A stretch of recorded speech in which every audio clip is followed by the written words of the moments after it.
Se laver les mains, encore et encore, plusieurs fois par jour, c'est un réflexe qui, même s'il se répète, ne semble jamais suffire pour ces habitants de la ville de Goma, car la crainte de contracter le virus reste omniprésente. Alors que parfois la vie semble reprendre son cours comme si de rien n'était, ou presque, le nombre de personnes qui succombent à la maladie continue d'augmenter. Une situation devenue insoutenable pour les Congolais.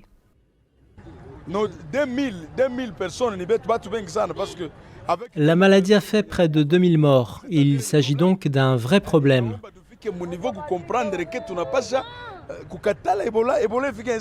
Nous devons arriver à ne plus parler d'Ebola. Il faut l'éradiquer une bonne fois pour toutes, parce que si la maladie se propage davantage, c'est nous, les Congolais, qui allons continuer à souffrir.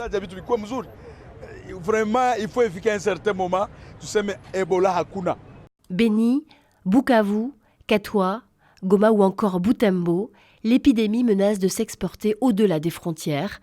En juillet dernier, la maladie a été décrétée par l'OMS urgence sanitaire de portée internationale.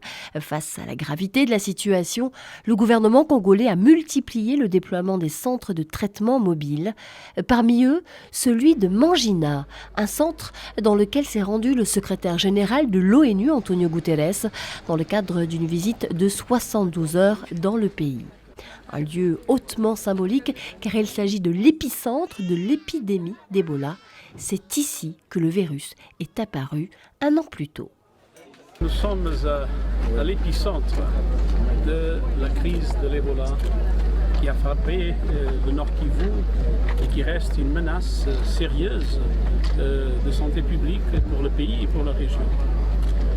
Et je tiens à exprimer toute mon admiration face au courage, à la résilience et à l'engagement de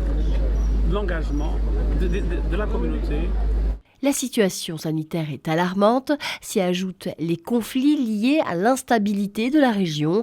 Depuis 2014, le pays est en proie aux attaques terroristes et aux conflits armés. Conséquence, des centaines de civils massacrés. Les autorités accusent, elles, les forces démocratiques alliées d'être derrière ces attaques. Au centre de ces conflits, la présence de la MONUSCO semble cruciale. Baptisée MONUC jusqu'en 2010, cet organe de l'ONU a été déployé il y a près de 20 ans et a pour mission de garantir la protection des civils, aider le gouvernement à stabiliser et consolider la paix dans le pays. Pour cela, depuis 2013, la MONUSCO dispose d'une force militaire offensive. C'est l'une des plus anciennes et des plus coûteuses missions de l'ONU. Son budget annuel dépasse même le $1 milliard. À rappeler que les Nations Unies mobilisent près de 16 000 hommes en RDC, des troupes qui combattent en première ligne face aux groupes armés et qui, eux aussi, ont connu de lourdes pertes.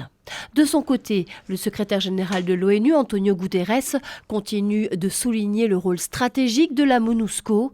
Pour lui, c'est en travaillant ensemble que l'on peut œuvrer pour la paix, la stabilité et la sécurité dans la région.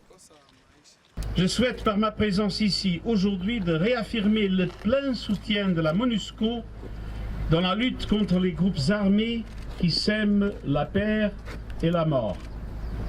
La MONUSCO et ses partenaires, les forces armées de la RDC et de la police nationale congolaise, continueront à travailler ensemble pour ramener la paix et la sécurité dans la région.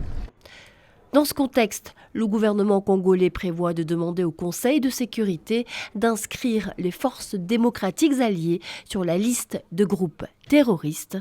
Quant au Conseil de sécurité, il a lui repoussé le mandat de la MONUSCO à décembre 2020.